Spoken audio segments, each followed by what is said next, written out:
अच्छा, कुछ लोग कहते हैं कि आया कि हमें इन्वेस्टमेंट की तरफ जाना चाहिए, हमें इन्वेस्टिंग करनी चाहिए।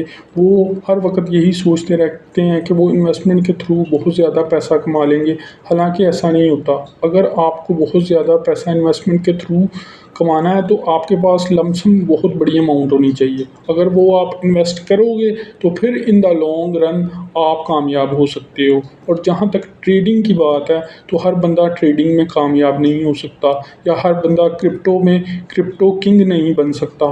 उसके लिए या तो आपको लक का फैक्टर आपका बहुत बड़ा होना चाहिए, या आपको क्या करना चाहिए, you have to learn the trade. और वो किस तरह आएगी, वो 3-4 साल लगाने के बाद, प्रॉपर रिसर्च करने के बाद, आपको अपना जो एक्टिवली आप जॉब कर रहे हैं उसे छोड़कर सिर्फ इन्वेस्टिंग पर फोकस करने के बाद आपको ये समझ आएगा।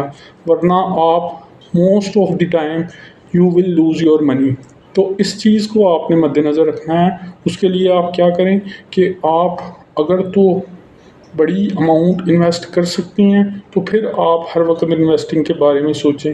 हालांकि जो यंग प्रोफेशनल्स के लिए बेस्ट एडवाइस है वो यही है कि you should invest in yourself, and you should initially collect money to save it and then invest it।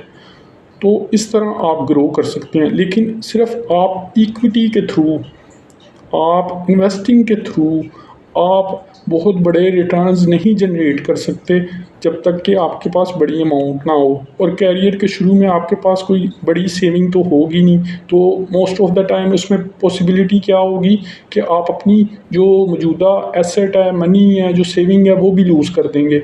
और अगर आपके पास है ही थोड़े पैसे, वो सारे आपने लूज़ कर दिए, तो अल्टीमेटली आप नुकसान में जाएंगे। तो इस चीज़ को आपने मद्देनज़र रखना है। इन्वेस्टिंग के बारे में अगर आपने एक्टिवली काम करना है तो वो तब हो जब आप उन चीज़ों को अच्छी तरह खुद समझते हों, वरना ये आपके लिए नुकसान का बाइस भी बन सकती है।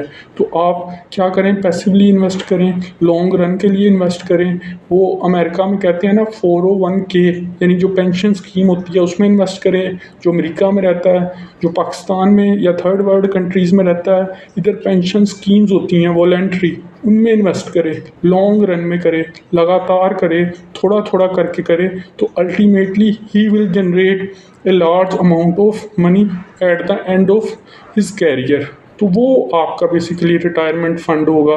उससे फिर आप आहिस्ता आहिस्ता समझ के उन जगहों पर इन्वेस्ट करें जहां आपको हाईएस्ट ROIC जनरेट हो।